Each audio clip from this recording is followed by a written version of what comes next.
Hello friends, जय हिंद। आज हम लोग इस वीडियो में आने वाले रीट एग्ज़ाम के लिए, रीट लेवल 1 हो या फिर लेवल 2 हो, 100 most important one liner question complete करेंगे जो आने वाले एग्ज़ाम की दृष्टि से बेहद इंपॉर्टेंट है। और वन लाइनर क्वेश्चन का यह फ़ायदा रहता है जैसे कि हम लोग कम समय में बहुत ज़्यादा क्वेश्चन का रिविजन कर पाते हैं। तो चलिए देखते हैं। यहाँ पे क्वेश्चन दिया गया है, प्राचीन काल में मनोविज्ञान का अर्थ क्या था? आत्मा का विज्ञान। क्या था? आत्मा का विज्ञान था। और आत्मा के विज्ञान के समर्थक कौन कौन थे? अरस्तु हो गए, प्लेटो हो गए, अरस्तु, प्लेटो, डेकार्टे डेकार्टे हो गए, और रूडोल्फ गोइकल। ये सभी लोग मनोविज्ञान को आत्मा के विज्ञान के रूप में मानते थे। उसके बाद क्वेश्चन हमारा है, मनोविज्ञान को आत्मा का विज्ञान किसने कहा था? मनोविज्ञान को आत्मा का विज्ञान कहा था अरस्तु ने। किसने कहा था? अरस्तु ने कहा था। और अरस्तु को ही मनोविज्ञान का जनक माना जाता है। अगला प्रश्न है, 17वीं शताब्दी में मनोविज्ञान का क्या कहा जाता था? मनोविज्ञान को, और ये किसने कहा? मन या मस्तिष्क का विज्ञान कहा गया था 17वीं शताब्दी में, और यह कहा था पोम्पोनोजी ने। पोम्पोनोजी किस देश के निवासी थे? इटली के। किस देश के थे? इटली के। 18वीं शताब्दी में मनोविज्ञान को क्या कहा जाता था? चेतना का विज्ञान, या विलियम जेम्स और विलियम वुंट ने कहा। 20वीं शताब्दी में मनोविज्ञान को क्या कहा जाता था? व्यवहार का विज्ञान, या वाटसन ने कहा। शिक्षा मनोविज्ञान की पहली पुस्तक किसने और कब लिखी थी? थॉर्नडाइक ने 1903 में। शिक्षा का अधिकार अधिनियम कब बना? 2009 में। शिक्षा का अधिकार अधिनियम कब लागू हुआ था? 1 अप्रैल 2010 को। अगला प्रश्न है, शिक्षा का निःशुल्क एवं अनिवार्य शिक्षा अधिनियम के तहत कितने वर्ष के बच्चों को निःशुल्क शिक्षा दी जाती है? 6 से 14 वर्ष के बच्चों को। शिक्षा के मौलिक अधिकार संविधान के किस अनुच्छेद से लिए गए हैं? अनुच्छेद 21 का ए 2002 में 86वें संविधान संशोधन द्वारा जोड़ा गया था। CBSE कब बना? 1929 में। एक कक्षा में शिक्षक और छात्र का अनुपात कितना होना चाहिए? 1:40। शिक्षकों के लिए रिफ्रेशर कोर्स का आयोजन कौन करता है? CBSE board. शिक्षा मनोविज्ञान का उद्देश्य क्या होता है? बालकों का सर्वांगीण विकास करना। उसके बाद बताया गया है, अज्ञात से ज्ञात की ओर किस विधि में पढ़ते हैं? विश्लेषण विधि में। ज्ञात से अज्ञात की ओर किस विधि में पढ़ते हैं? संश्लेषण विधि में। सामान्य से विशिष्ट की ओर कौन सी विधि होती है? आगमन विधि। विशिष्ट से सामान्य की ओर कौन सी विधि होती है? निगमन विधि। वह कौन सी विधि होती है जिसमें पहले उदाहरण बताया जाता है, बाद में नियम बताए जाते हैं? तो वह होती आगमन विधि। कौन सी विधि होती है? आगमन विधि में पहले एग्जाम्पल बताए जाते हैं, बाद में फिर रूल बताए जाते हैं। वही निगमन विधि में बात की जाए तो निगमन विधि में आपको नि से याद रखना है कि सर्वप्रथम नियम बताए जाते हैं, उसके बाद एग्जाम्पल बताए जाते हैं। वह कौन सी विधि है जिसमें पहले नियम बताया जाता है, बाद में उदाहरण बताया जाता है?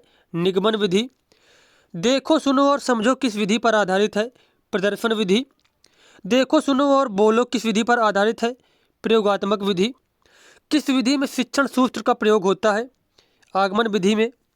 करके सीखने पर कौन सी विधि काम करती है? प्रयोगशाला विधि। किंडरगार्टन विधि जो है LKG व UKG के जनक कौन है? फ्रोबेल। यह विधि खेल एवं करके सीखने पर आधारित होती है।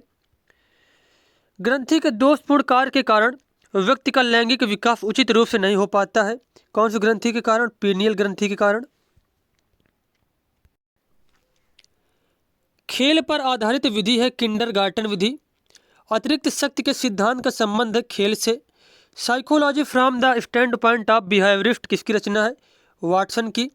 बाल विकास को सर्वाधिक प्रभावित करने वाला कारक है खेल कूद का मैदान। प्रथम बाल निर्देशन केंद्र किसके द्वारा खोला गया था? विलियम हिली के द्वारा। किसकी क्रियाशीलता का संबंध मनुष्य की पाचन क्रिया से भी होता है? अधिवृक्क ग्रंथि का। संरचनात्मक अधिगम सिद्धांत जोर देता है विद्यार्थियों द्वारा नवीन ज्ञान की संरचना पर। शब्द आइडेंटिकल एलिमेंट समान तत्व निम्न में से गहन संबंध रखता है? अधिगम स्थानांतरण से। छोटे शिशु खिलौनों तथा अन्य वस्तुओं को फेंक कर उसके भागों को अलग करके किस भाव को दर्शाता है? जिज्ञासा प्रवृत्ति को। स्फूर्ति अवस्था कहा जाता है बाल्यावस्था को। प्रतिबिंब अवधारणा प्रतीक एवं संकेत, भाषा, शारीरिक क्रिया और मानसिक क्रिया अंतर्निहित है। तो ये सारी चीज़ें क्या हैं? ये एक प्रकार की विचारात्मक प्रक्रिया है। क्या है? विचारात्मक प्रक्रिया है। विचारात्मक प्रक्रिया है ये सभी। अगला क्वेश्चन है, वातावरण वह बाहरी शक्ति है जो हमें प्रभावित करती है। किसने कहा? रॉस ने। बुद्धि परीक्षण निर्माण की जन्मदाता है अल्फ्रेड बिने। संवेदना ज्ञान की पहली सीढ़ी है, यह कथन है मानसिक विकास का। ब्रिजेज के अनुसार उत्तेजना भाग है संवेगात्मक विकास का। तर्क जिज्ञासा तथा निरीक्षण शक्ति का विकास होता है 11 वर्ष की आयु में। इस अवस्था में बालकों में नई खोज करने की और घूमने की प्रवृत्ति बहुत अधिक बढ़ जाती है। बाल्यावस्था में कौन सा वंशानुक्रम का निकाय नहीं है? अभिप्रेरणा। उसके बाद क्वेश्चन है, 8 तथा 9 वर्ष की अवस्था तक बालक के दृष्टि एवं श्रवण इंद्रियां पूर्ण विकसित हो चुकी होती हैं। 20वीं शताब्दी को बालक की शताब्दी कहा जाता है, यह कथन किसका है? क्रो एंड क्रो का। गामक विकास से हमारा तात्पर्य मांसपेशियों के विकास से तथा पैरों के उचित उपयोग से होता है, शक्ति और गति से। गामक विकास से हमारा तात्पर्य क्या? मांसपेशियों के विकास से तथा पैरों के उचित उपयोग, शक्ति और गति से होता है। इस अवस्था को मिथ्या परिपक्वता समय भी कहा जाता है, बाल्यावस्था को। मनुष्य जीवन का आरंभ मूलतः घटित होता है केवल एक कोष से। शैशवावस्था की विशेषता नहीं होती नैतिकता का होना।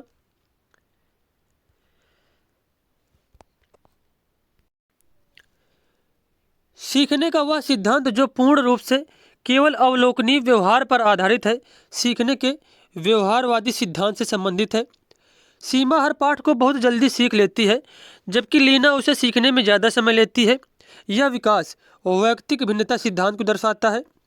सीखने के सिद्धांतों के संदर्भ में स्कैफोल्डिंग सीखने में वयस्कों द्वारा अस्थायी सहयोग की ओर संकेत करता है। स्कैफोल्डिंग क्या होती है? सीखने में जो है वयस्कों द्वारा अस्थायी सहयोग होता है, उसी को स्कैफोल्डिंग कहते हैं। और एक संप्रत्यय दिया था वाइगोत्स्की ने। किसने दिया था? वाइगोत्स्की ने दिया था। वाइगोत्स्की ने। प्रयोजन विधि के प्रतिपादक हैं किलपैट्रिक। वर्तमान समय में शिक्षा का सबसे उपयुक्त उपागम कौन सा है? सृजनवादी उपागम। वर्तमान समय में शिक्षक की भूमिका है सुगमकर्ता की। एक शिक्षक को विद्यार्थियों की तत्परता स्तर को बढ़ाना है। ऐसा करने के लिए सबसे अच्छा तरीका कौन सा होगा? विषय प्रकरण से संबंधित सृजनात्मक क्रियाकलाप को कक्षा में संगठित करवाकर। यदि आपकी कक्षा में कोई बच्चा अधिगम अक्षम हो तो आप क्या करेंगे? उसकी क्षमता किस प्रकार की है यह जानकर उसे सिखाने का प्रयास करेंगे। सीखने का वह सिद्धांत जो केवल अवलोकित व्यवहार पर निर्भर है, सीखने के व्यवहारात्मक सिद्धांत से जुड़ा है। सृजनशीलता के पोषण हेतु एक अध्यापक को अपने विद्यार्थियों को रखना चाहिए कार्य केंद्रित एवं लक्ष्य केंद्रित। कौन सा मत अंतर्दृष्टि द्वारा सीखने की व्याख्या करता है? गेस्टाल्टवाद। किस मनोवैज्ञानिक ने सीखने की सामग्री के रूप में निरर्थक शब्दों का प्रयोग किया था? एबिंगहॉस ने। सीखने का नियम दिया थॉर्नडाइक ने। सामाजिक प्रत्याशियों के अनुरूप व्यवहार की योग्यता का अधिगम सामाजिक विकास कहा जाता है, यह किसने कहा था? हरलॉक ने। क्या कहा था? सामाजिक प्रत्याशाओं के अनुरूप व्यवहार की योग्यता का अधिगम सामाजिक विकास कहा जाता है, यह कहा था हरलॉक ने। सीखने का सर्वाधिक उपयुक्त अर्थ होता है व्यवहार में परिमार्जन। कौशल सीखने की पहली अवस्था होती है अनुकरण करके सीखना। सीखे हुए ज्ञान कौशल या विषय या अन्य परिस्थितियों में उपयोग करने को कहते हैं सीखने का स्थानांतरण। स्मृति सीखी हुई वस्तु का सीधा उपयोग है, यह कथन किसका है? वुडवर्थ का। जिस वक्र रेखा में प्रारंभ में सीखने की गति तीव्र होती है और बाद में क्रमशः मंद होती है उसे कहते हैं उन्नतोदर वक्र रेखा। प्रयास और भूल सिद्धांत के प्रतिपादक कौन है? थॉर्नडाइक। कौन है? थॉर्नडाइक। अगला प्रश्न है, अनुबंधन की प्रक्रिया में प्रथम सोपान कौन सा है? उत्तेजना। गेट्स के अनुसार अनुभव द्वारा व्यवहार में परिवर्तन क्या है? सीखना है। संवेग की उत्पत्ति मूल प्रवृत्तियों से होती है। अधिगम का कौन सा सिद्धांत यह बताता है कि सीखने हेतु कार्य को दोहराना आवश्यक है? अनुभवजन्य अधिगम सिद्धांत। जब कोई बच्चा अपनी समस्या का समाधान स्वयं करने लगता है तो उसमें कौन से गुण विकसित हो जाते हैं? वैज्ञानिक अन्वेषक का। कोहलबर्ग के अनुसार सही और गलत के प्रश्न के बारे में निर्णय लेने में शामिल चिंतन प्रक्रिया को कहा जाता है नैतिक तड़कड़ा कहा जाता है। अगला प्रश्न यहाँ पे दिया गया है, पियाजे के अनुसार संज्ञानात्मक विकास के किस चरण पर बच्चा वस्तु स्थायित्व को प्रदर्शित करता है? तो इसका आंसर हो जाएगा संवेदी गामक अवस्था में। संवेदी गामक अवस्था में, संवेदी गामक अवस्था में। यहाँ पे गलत बताया गया है, तो आपको आंसर देना संवेदी गामक अवस्था। वह स्तर जिसमें बच्चा किसी वस्तु एवं घटना के बारे में तार्किक रूप से सोचना शुरू कर देता कहा जाता है पूर्व क्रियात्मक अवस्था। ज्ञानात्मक विकास नकल पर आधारित न होकर खोज पर आधारित होता है, यह कथन किसका है? जीन पियाजे का। किस विद्वान ने बच्चों की अंतःक्रियाओं को उनके विकास का मूल आधार माना है? लेव वाइगोत्स्की ने। किस विद्वान ने नैतिक विकास की अवस्था के सिद्धांत का प्रतिपादन किया? लॉरेंस कोहलबर्ग ने। पियाजे के अनुसार कोई बच्चा किस अवस्था में अपने परिवेश की वस्तुओं को पहचानने एवं उनमें विभेद करने लगता है? पूर्व संक्रियात्मक अवस्था में। पियाजे ने किसी बच्चे के विचारों में नए विचारों के समावेश हो जाने को क्या कहा है? सातवीकरण। बच्चों के विकास से संबंधित निर्माण एवं खोज के सिद्धांत किस विद्वान ने दिया? जीन पियाजे ने। बच्चों में आधारहीन आत्मचेतना का संबंध उसके विकास की किस अवस्था से संबंधित है? किशोरावस्था से। लॉरेंस कोहलबर्ग द्वारा प्रतिपादित नैतिक विकास के सिद्धांत के अनुसार पूर्व नैतिक अवस्था की अवधि है जन्म से 2 वर्ष की आयु तक। अगला क्वेश्चन है, क्षेत्र सिद्धांत किस विद्वान ने दिया था? कर्ट लेविन ने। कर्ट लेविन कहाँ के वैज्ञानिक थे? जर्मनी के। गेस्टाल्टवादी क्या है?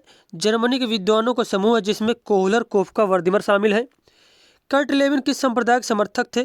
संज्ञानवादी। क्षेत्र सिद्धांत को किस नाम से जाना जाता है? संज्ञानात्मक क्षेत्र सिद्धांत, स्थान मनोविज्ञान सिद्धांत, बाल दिशा का सिद्धांत, ये सभी नाम है क्षेत्र सिद्धांत के। अगला प्रश्न है, कर्ट लेविन के क्षेत्र सिद्धांत में क्षेत्र का अर्थ क्या है? जीवन के विभिन्न क्षेत्रों से है, जैसे कि शिक्षा का क्षेत्र, स्वास्थ्य का क्षेत्र।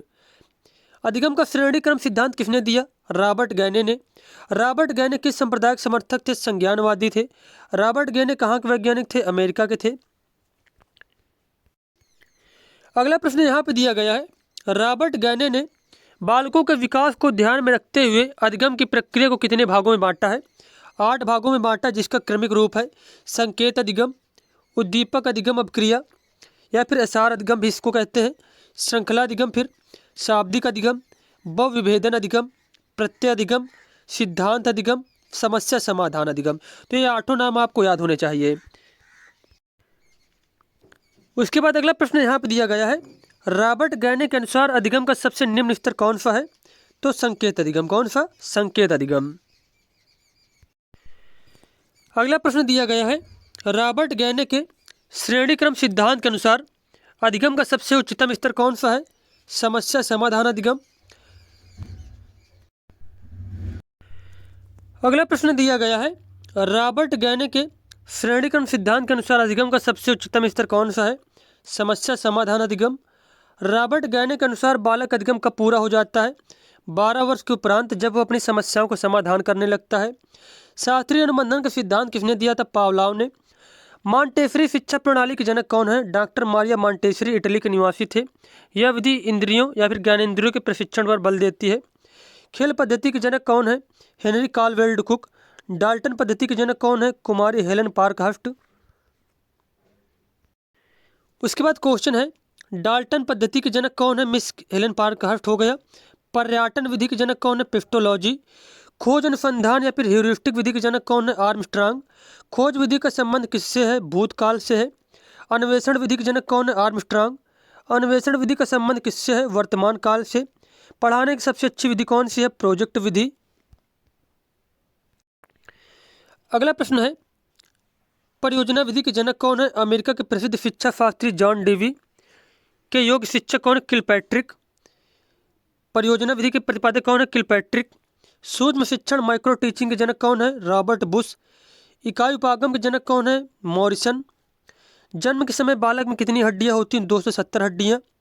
शरीर में सबसे लंबी हड्डी का नाम क्या है? फीमर, जो जांग में होती है। और शरीर में सबसे छोटी हड्डी का नाम क्या है? स्टेपीज। स्टेपीज जो कहाँ पे होती है? कान पे होती है।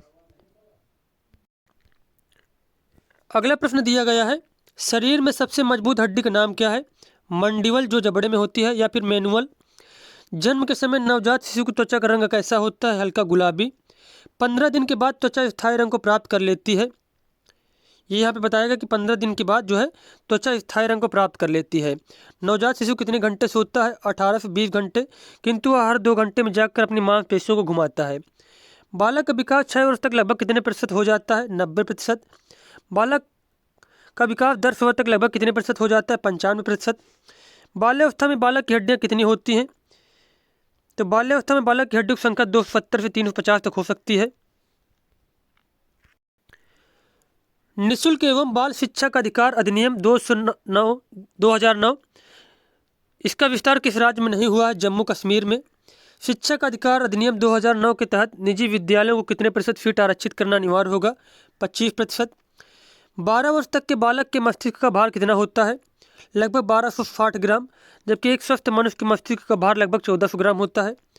मनुष्य के शरीर में कितनी हड्डियां होती हैं? 206 हड्डियां होती हैं, जबकि बालक के जन्म के समय बालक में 270 हड्डियां होती हैं एवं बाल्यावस्था में बालक की हड्डियां 350 तक हो जाती हैं। किशोरावस्था की मुख्य विशेषता निम्न में से है: आत्मगौरव की भावना। विकास व्यक्ति में नवीन विशेषताएं योग्यताएं प्रस्फुटित करता है। यह कथन किसका है? हरलॉक का। अगला प्रश्न है, जिस प्रक्रिया से व्यक्ति मानव के लिए परस्पर निर्भर होकर व्यवहार करना सीखता है वह प्रक्रिया समाजीकरण। किशोरावस्था एक नया जन्म है, इसमें उच्चतर और श्रेष्ठतर मानव विशेषताओं का जन्म होता है। कथन किसका है? स्टैनले हॉल का। किशोरों की जटिल अवस्था के कारण किशोरों के अध्ययन का विषय होना चाहिए शरीर तथा मन संबंधी। कैसा होना चाहिए? शरीर तथा मन संबंधी होना चाहिए।